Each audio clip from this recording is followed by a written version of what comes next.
directs these so-called phenomena of peace. As Mao Zedong dialectically formulated, politics is war without bloodshed, while war is politics with bloodshed. When we take a look at this statement by Frank Zappa, who comes from popular art, government is the entertainment division of military-industrial complex, we can actually conclude and see that politics is a facade for war.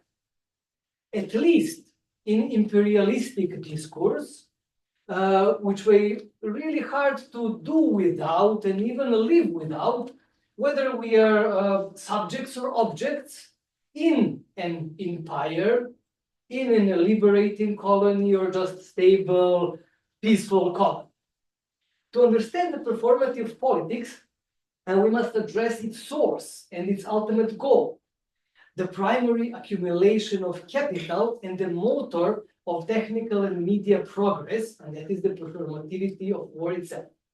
While academic discourse is transferred and sublimated into accepting formulations like a military campaign, peace campaign, military intervention, the word war is part of everyday contextualizing many phenomena like economic war, cultural war, food war, star wars, war games, trade wars. And please, the next slide. One of the first definitions of war, if not the oldest one, is from Sun Tzu. No, next one. Let's see the four. No, okay. Leave the two. Okay, good. Sun Tzu defined, you probably all know this, war as an art of deceit, art of deception. On the other hand, the 20th century Václav Havel, who was also both politician and artist, redefined very important Bismarck's notion. Bismarck defined politics as the art of possible. And then Havel, who was both artist and politician, he stated, politics is art of the impossible. And why is it of impossible? Well, has any politician's promise became true? Well, politicians are working with the impossible categories, with the futures, with the better futures, better economy, and we see the results anyway going quite the opposite. This is very important quote by Hannah Arendt, and what we witness today are consequences of this approach. Arendt described where politics is also about deceit. And what is art? Art is ability, applicable knowledge. As, let's go from all the Greek definitions, as techne, which is skill. It can make things algorithmically repeatable, and that's why it has been used so much with an AI, and we're speaking about this especially yesterday. With this techne, it is connected with the notions of text, message, and meaning. And this approach answers to question how.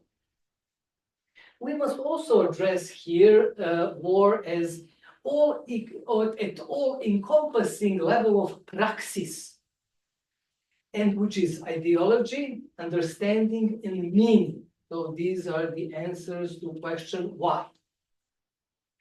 Deceit is manipulation, selling lies as truth, which is so common in advertising that marketing, one of the, let's say, means of consumerism, can be defined even as war against people's time, people's health, people's wealth, and nature as a whole. You can observe this almost as a fact. And one of the most frequently used tactics is in marketing is that we use one lie and one truth. We need to show them both. Truthfully, we represent one genuine human need to be joyful, to be loved, playful, connected with nature, family, friends, and the lies that advertised product or service is actually going to fulfill this genuine need. So, since deceit is inseparable from war, we can ask, why would we believe any published, broadcasted, or publicized data concerning any conflict or war? If we take any deceit or any media narrative to be wholesome truth, we are victims and executioners of propaganda machinery. After mass media massively ignored WikiLeaks, it seems even impossible to recognize trustworthy journalism anymore. Rarely who is investigating and comparing conflicting sources.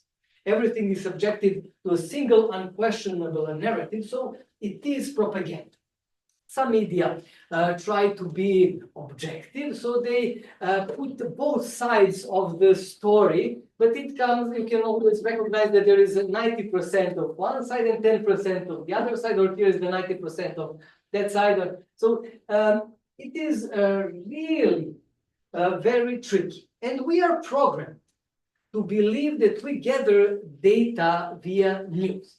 But when we take a look at the news, you can do it while I'm speaking, whether it is BBC or CNN or even Russian outlets who are still available in Serbia. So it's your opportunity to check if you dare and like.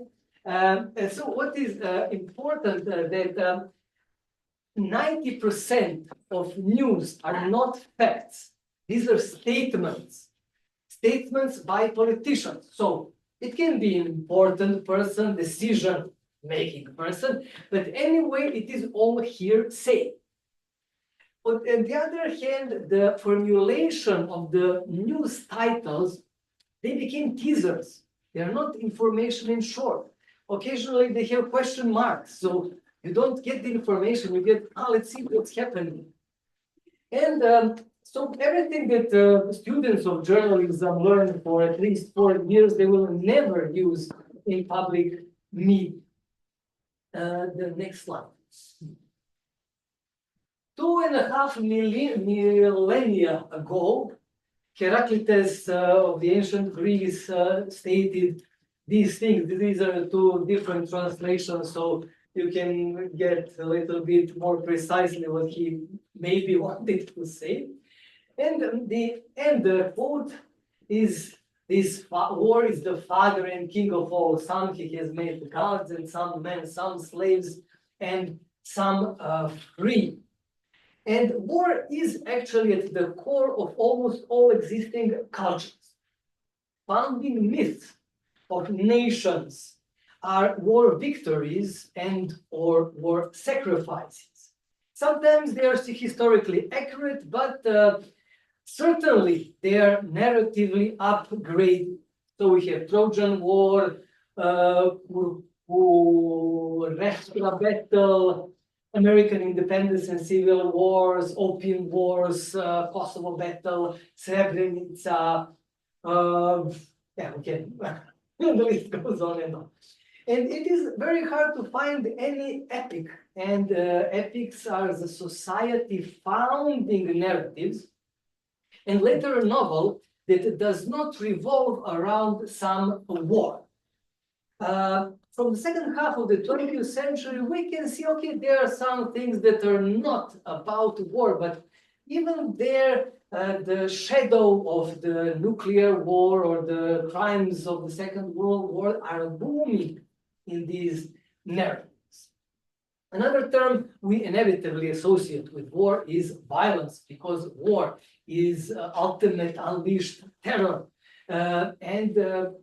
If we take a look at the history from ancient times till now, it is really about looting, about appropriating the wealth of others, or what Marx says, the primal or the primitive accumulation of capital.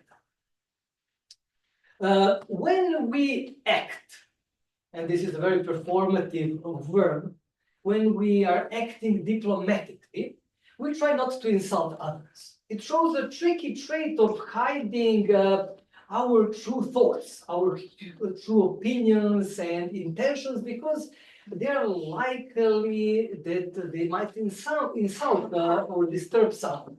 Sincerity is something society is most of the time afraid of. Truth hurts, and post-truth, as synonym for performative actually, is the utterance directed not to the truth but to the success of something. Sorry, so the focus, the glasses.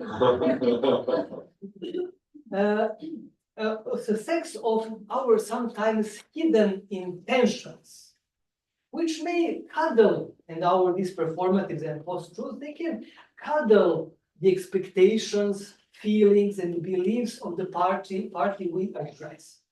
We do not openly state our beliefs, our plans, our opinions, and the needs, which usually conflict with the interlocutors. The diplomatic approach manipulates others into believing that we are on the same side by hiding our side, if we have any. And moreover, if we do not have any, we are in the position of an enslaved person. And if we have our hidden agenda, we deceive opponent who is, at least we can hope, unaware of our true intentions. This diplomatic deceit is actually always, it has been always a part of war, and I will be diplomatic enough not to name any. So let us never forget how good and important and significant war is. War has always been a motivator and promoter of technological advancements. For example, touch screens have been used in radar facilities since 1965. And jet engines were first used to bomb London, Hitler. So now we are using them peacefully, but that was their first idea.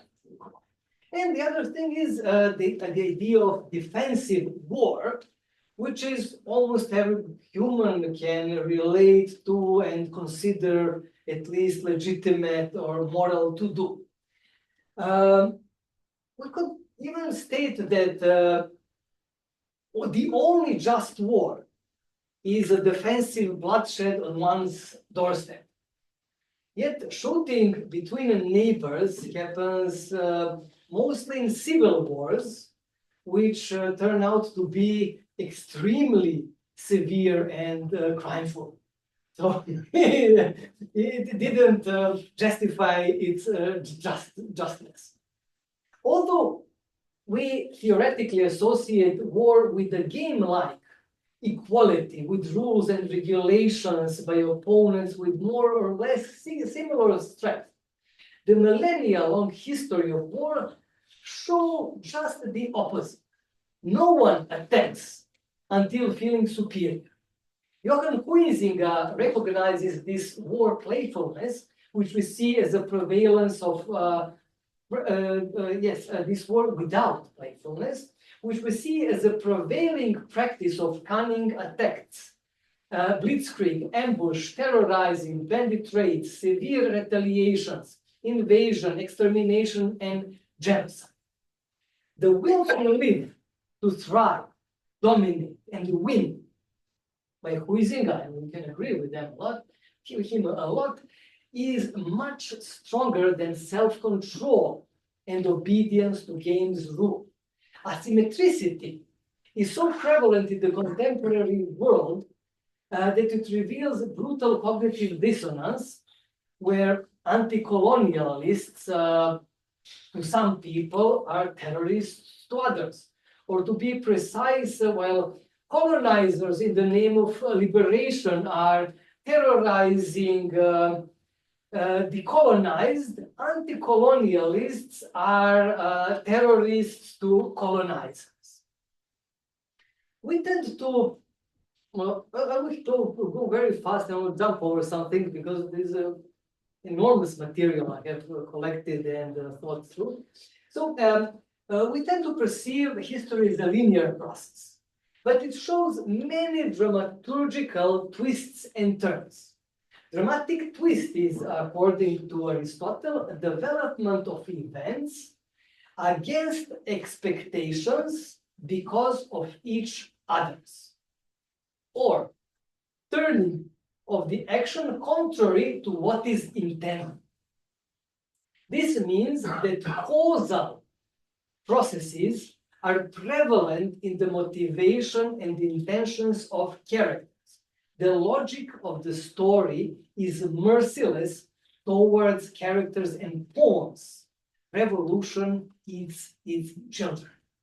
Narratives, as we see, as much as they reveal and share, they also hide stories.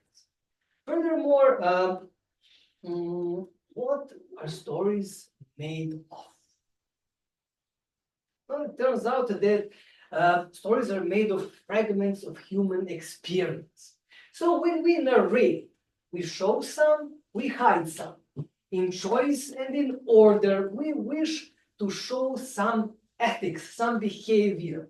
How will some and not other actions provoke some reactions and not others?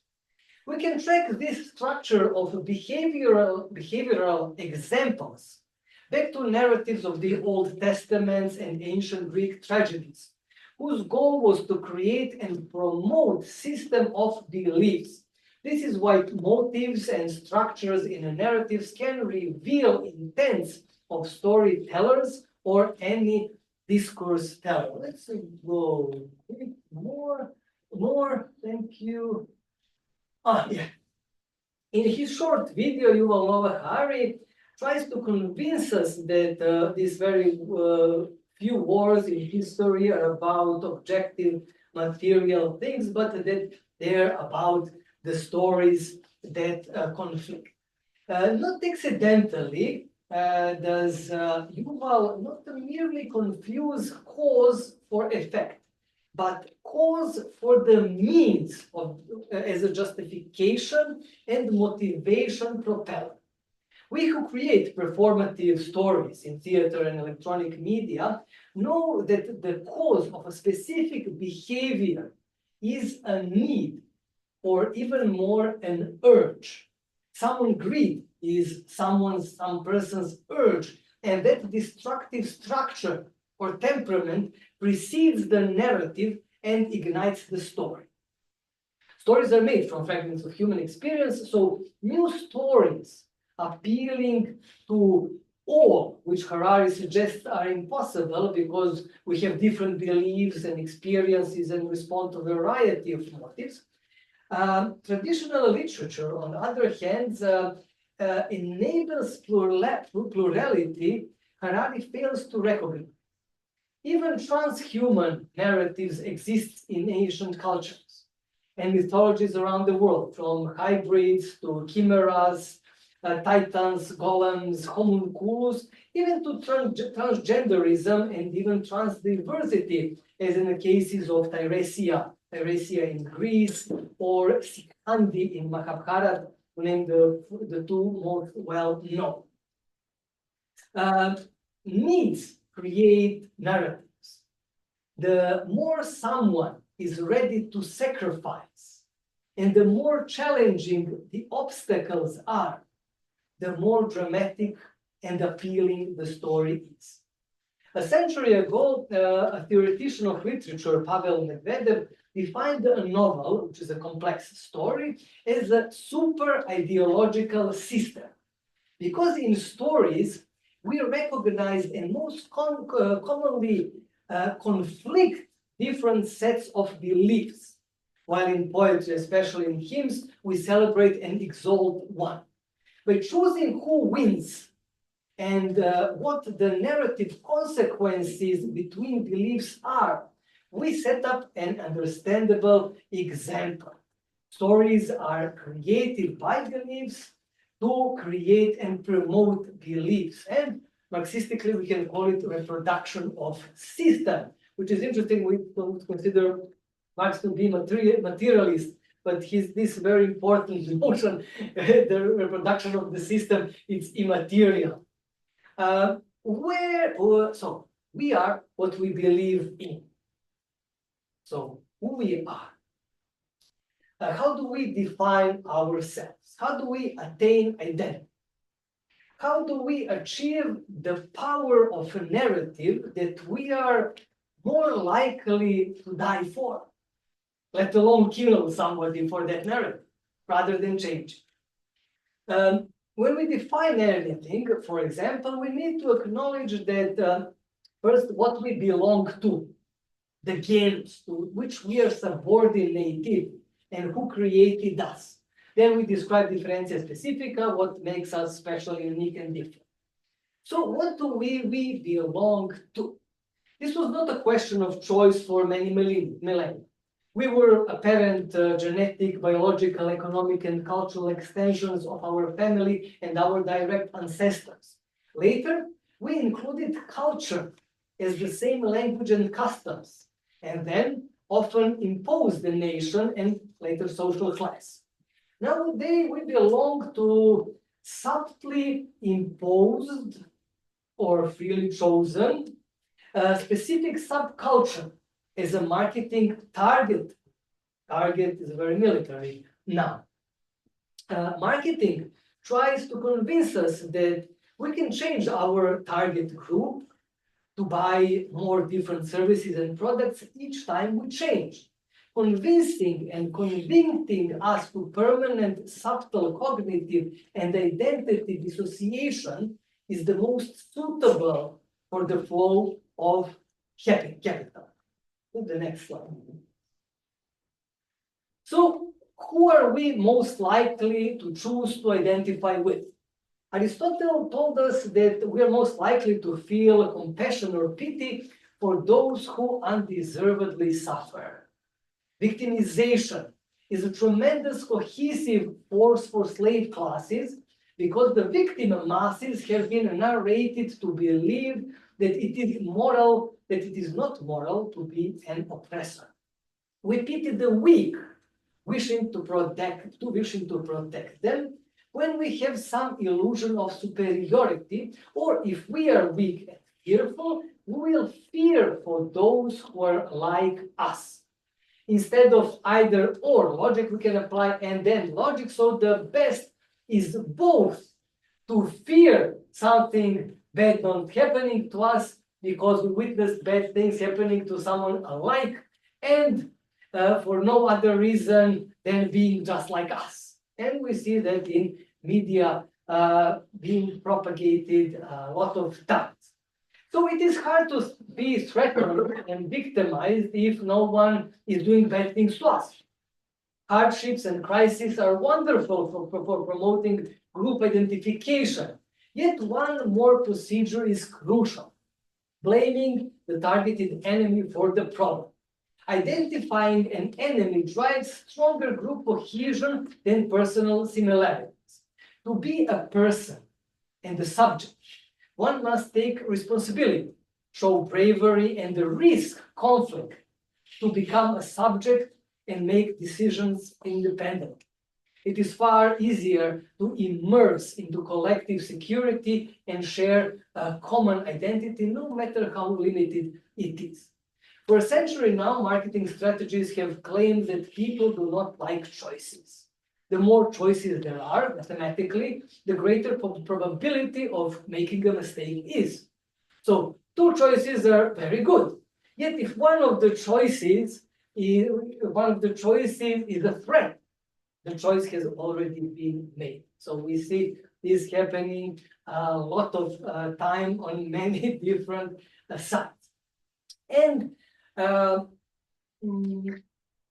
although creating identity sounds and is promoted to be very emancipatory practice, when we take a look into history, especially after the late 19th century, creating identity was more part of divide and conquer imperial policies than anything else. Even today, we see new languages being identified, new nations emerging, new states being proclaimed, and new global subcultures determined similar to target groups in marketing strategies. The atomization of society is a part of similar divide and conquer strategy against the culture as a whole, since culture is a communal activity of people. The described process is even more apparent with the use of AI, when we do not need people anymore. We can do everything by ourselves, and we can also see that there are no new music bands. There are individual authors or authors or performers with accompanying bands, but these bands don't have a name, or just DJs. When we speak more about identity in the clinical psychological sense, I think this is the next slide. Yes, identity is the framework. So it is a frame, like in the movies. We put something there, and it is important. So through this frame, we focus what we exchange with the environment. So the environment, if it is appropriately and precisely set, enables or disables what we can or cannot express as identity. Performativity in creating identity is actually easily visible. Not only we use costumes, songs, social roles, but the primary utterance of identity creating states, I identify as, which is a synonym for I pretend to be, which is acting, taking a particular role proposed by a director. And the best directors are the one who makes actors think that they did everything by themselves. And the best dramaturg, which is my discipline, is to make directors think that they did everything by themselves. Unlike the arts and theater, people in real life tend to take their roles way more seriously. On stage, when we don't get applause and when our role does not get well recognized, we do not get angry with the audience. We don't insist they take our acting as successful. We need to act well, learn techniques, and learn to play. Thus, be aware that we are merely performing, no matter how much we or audience enjoy. Nowadays, it is more advisable to change the audience than bad actors and their own methods. Identifying is labeling into A, B, and C target groups or all marketing strategies, also military term. Let's go deeper inside this conflict and war. Please, the next.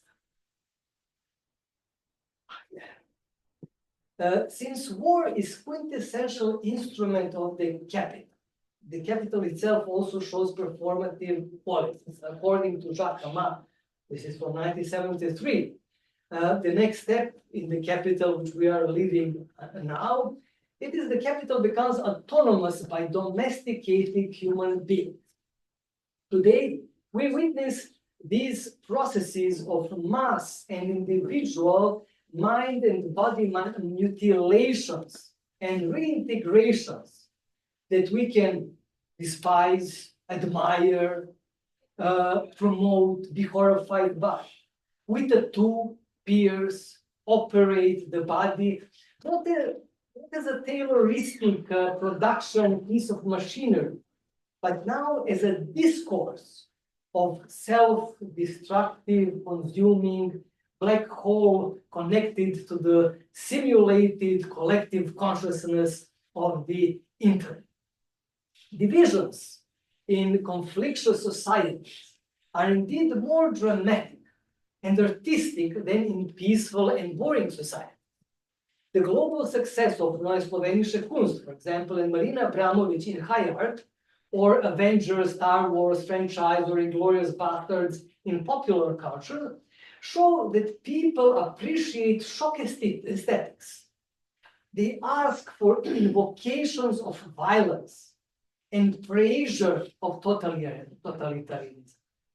Performative and dramaticity of war and other crimeful miseries are far more attention captivating than any other aesthetical approach. And we witness this in mass media all the time. Everything is tragic, disturbing, and dramatic. We can even recognize the yearning for peace as a means of pacifying slave and victim classes, while ruling classes use war tactics occasionally or often, if not always. As an example of an all approved for all audiences franchise, especially in the animated for kids edition of Star Wars, The Clone Wars, they actually reproduce a systematic belief that there always were and that there always will be wars. Even the episode 1 starts with the trade blockade of some planet, which is like sanctions. So, and then the war starts. Some of us know that narrative very close. Please, the next slide. Next. The next one. In the fourth book of the inspiring Dune saga, inspired many other works of art and especially movies in Hollywood, the only one book without a war going on, and this one book I dramatized for theater, Frank Herbert mentions war 2 times only. And it's in the same dialogue, it's like 400 pages of text, only 2 times words is stated. So this is what the Emperor Worm says, and Duncan Idaho, this good-looking guy, is answering to him. So when we read it, it's also interesting to bring the ideas of Bora Ćosić, one of the most remarkable Yugoslav intellectuals of the second half of the 20th century in the Balkans, who compares phenomena of vacation and war.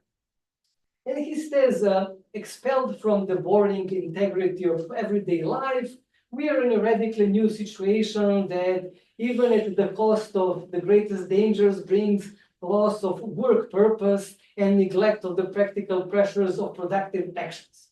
According to Bora Ćosić, war is an exciting and a dangerous trip that offers a wide possibility for the unexpected, accidental, and individual. War games, as the most frequent leisure of the masses, are in most cases about wars. Video and computer games were even used for terrorist training, radicalization, and recruitment. Not to mention sports competitions and fights, which historically speak of, prepare for, or substitute war. And these sports and entertainment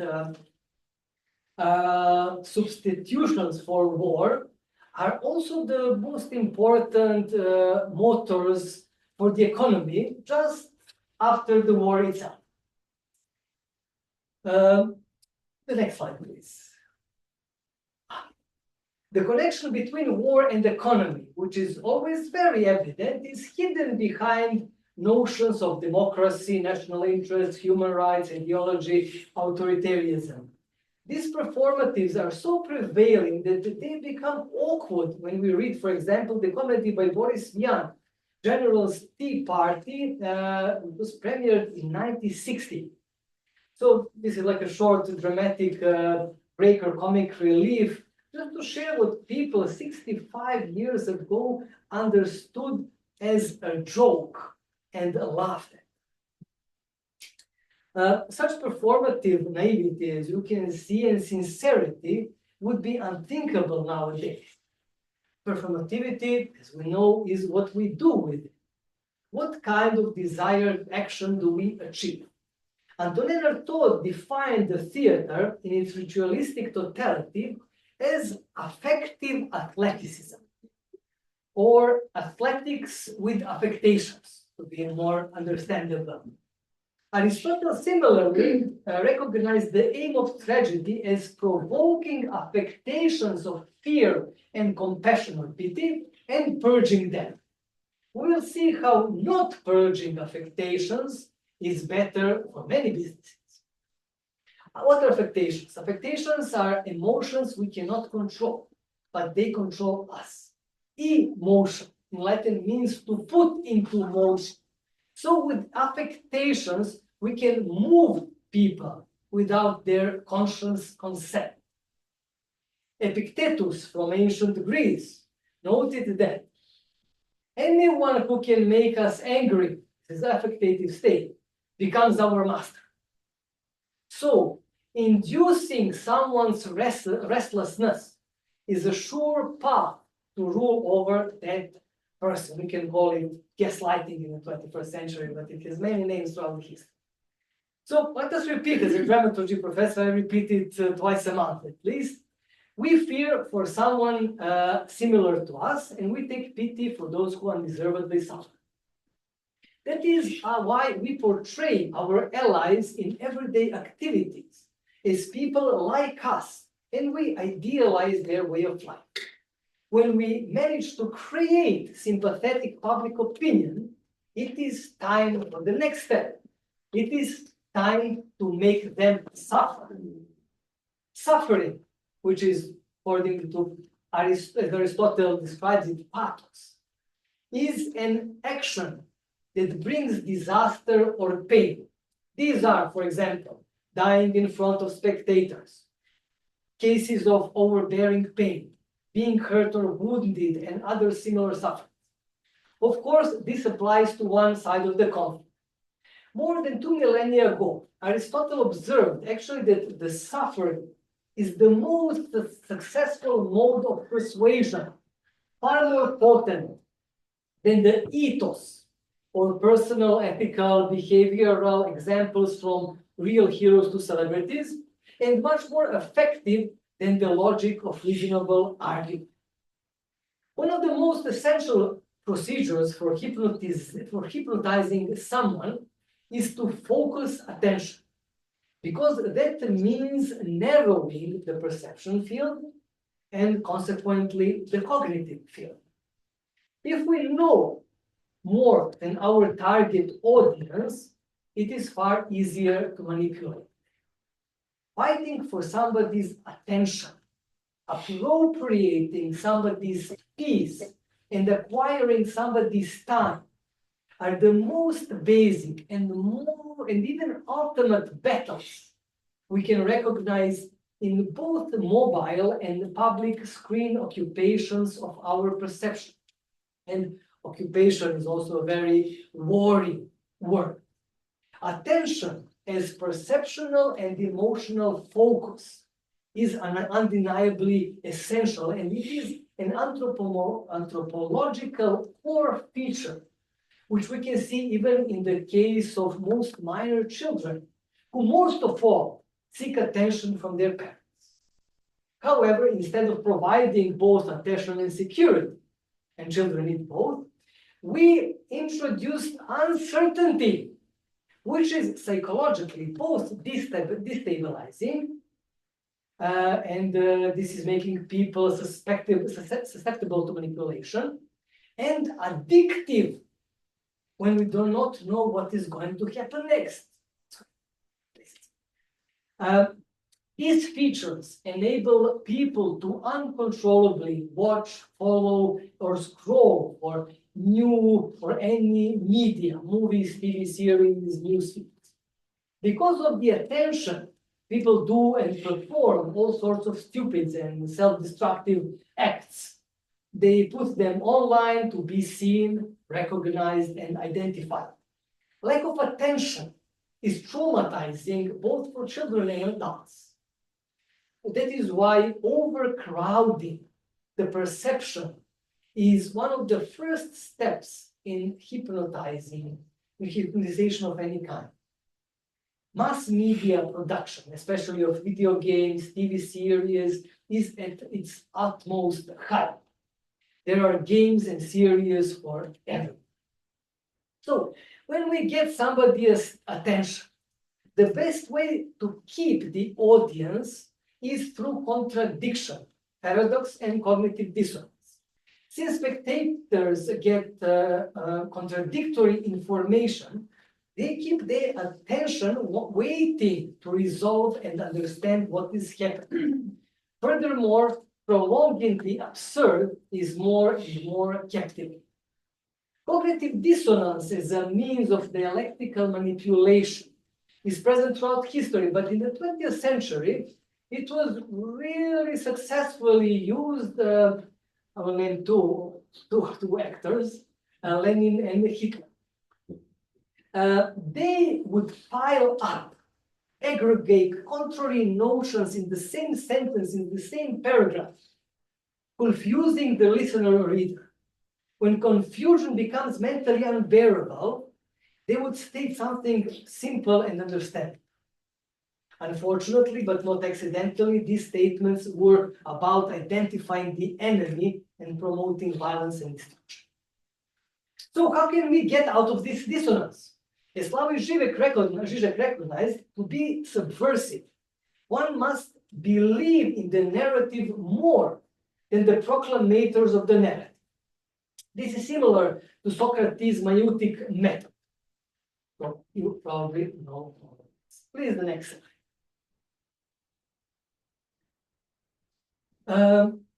Since the 1963 and Bob Dylan's Masters of War, popular, especially rock and roll culture, has been openly anti-war and anti-establishment.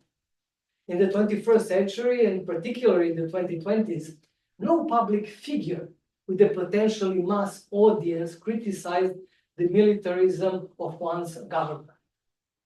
I can remember this, I forgot his name from the Pink Floyd, but he's like very old guy, he's not so in the focus of media. So contemporary popular culture, rock and roll, and what has mutated out of it, shows almost no critical thinking, while decades ago we can find some of the best demaskings of war narratives in subcultures, which are the most influenced by mass propaganda. Some of these authors were in such a vivid cognitive dissonance that they didn't know how to censor themselves. We'll see that later in the examples of punk music. Do you want a member of Pink Floyd? Roger Waters.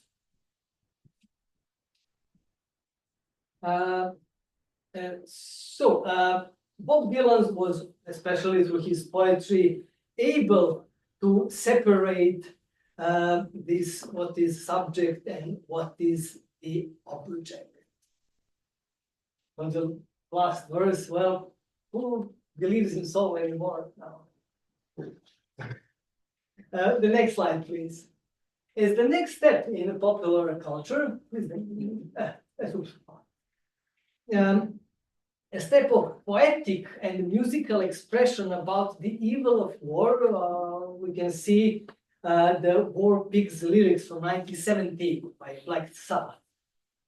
And these are just parts of the song, especially the third strophe. You can Google and see that for yourself home. So, okay, yes. So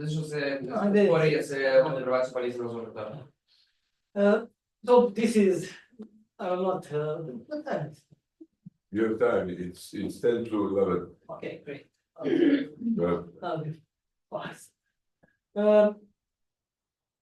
So play next one, please.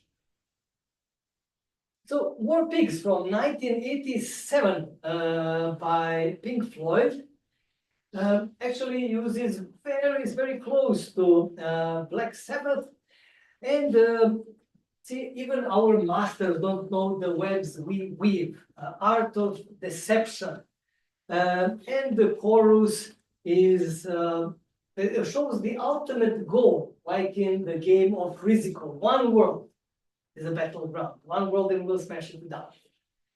The punk band The Exploited, the next one, please, sang about dogs of war 6 years before Pink Floyd, but in a very simplistic matter of the social class they belong to, and this is the class that is usually a cannon fodder.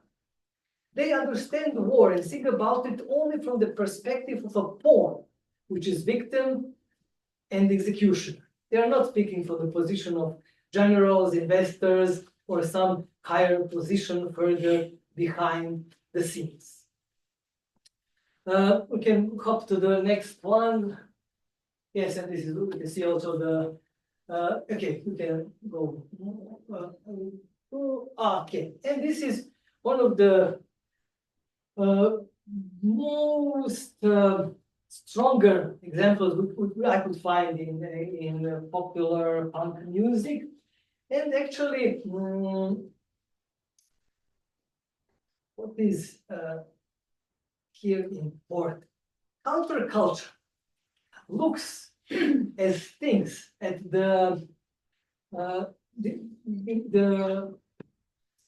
dominative narrative from the downside, and more easily uncovers and sees under the curtain or under the skirt of propaganda. It notices hidden motivations and agendas and sets brutal messages to sometimes wider audience. One of the greatest counterculture bands is Dead Kennedys, and in their song I have not shown here, called We've Got a Bigger Problem Now from 1981, we could hear, welcome to 1984, 2024. Are you ready for the Third World War? Don't you worry, it's for a cause. Feeding global corporation clause. Die on our brand new poison gas. El Salvador, Afghanistan. Making money for President Reagan and all the friends of President Reagan or whoever president.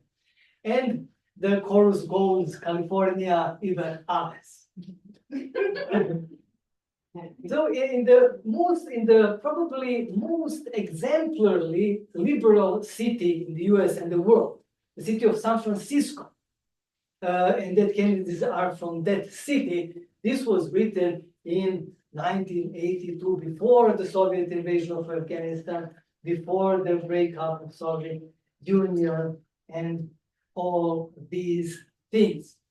So if this is how liberal democracies and leaders of the free world speak about themselves and their own culture, is there a blind spot to turn our glance elsewhere and notice that everything is all right? We can acknowledge today, for the conclusion, that war is general and generic term, just like the arts. Both use similar, if not the same, semantical, syntactical, and pragmatical procedures to accomplish their intentions. War is deceit, just like the arts. However, what is the difference? Georgia, the ancient Greek sophist, claimed that spectators of an artwork are being deceived. But they have gained more than those who were not. While in war, those who are deceived, who are objects, have lost more. While war brings destruction, art is the force to nurture and ennoble people's existence and occasionally their essence. So, thank you very much, and you're welcome for questions.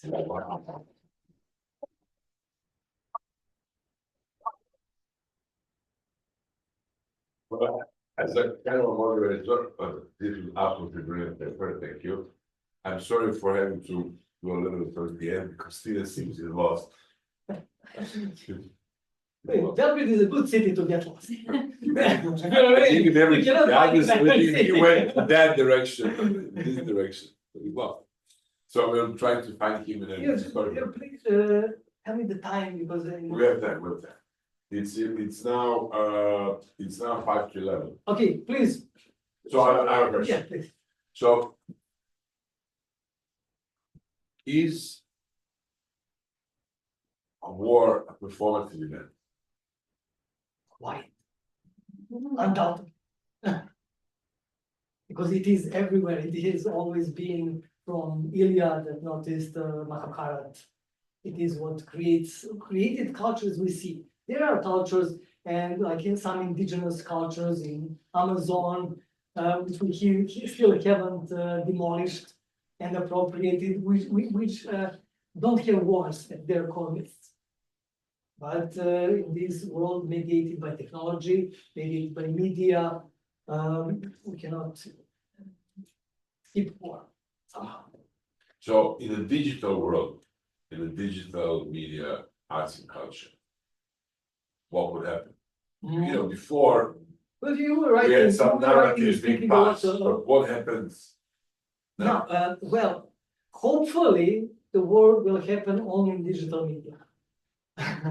and real people will not have to die. But the problem is that the cause of war and the idea of war is to take somebody's property. So we see that there are no more people in Gaza.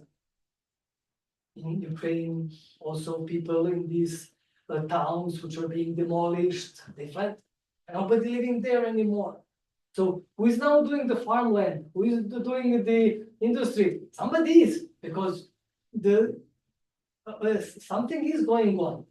Some economy is being there. At least the transition of property, which is part of war.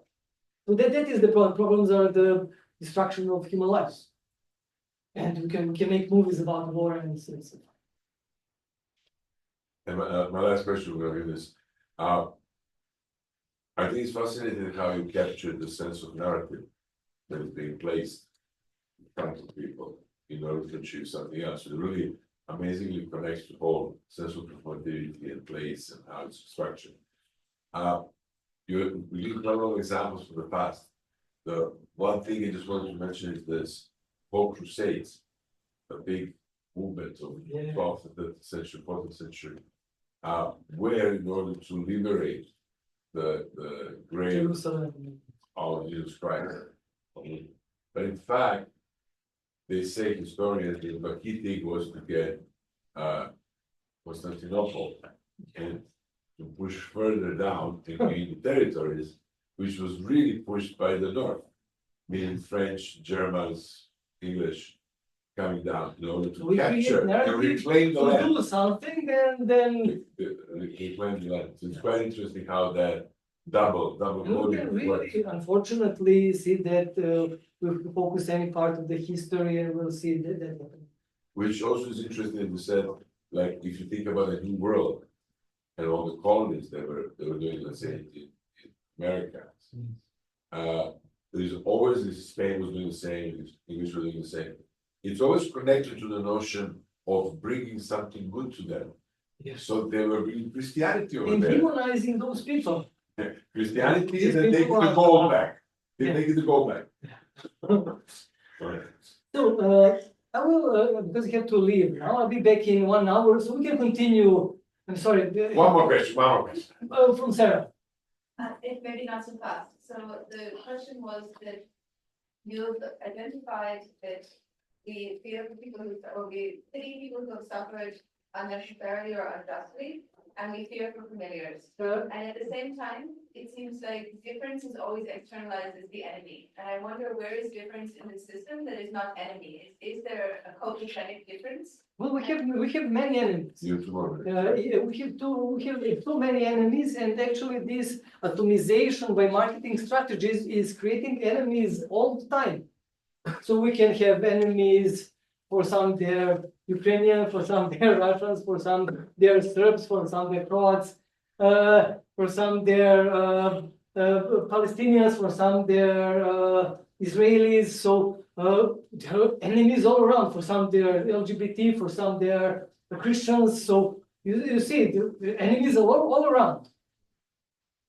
And that's why we feel so threatened and safe only behind our screens. They cannot touch us here. We control this situation.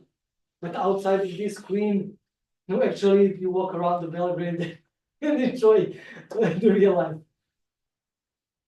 And hopefully, it stays there, not only in Belgrade, but everywhere else.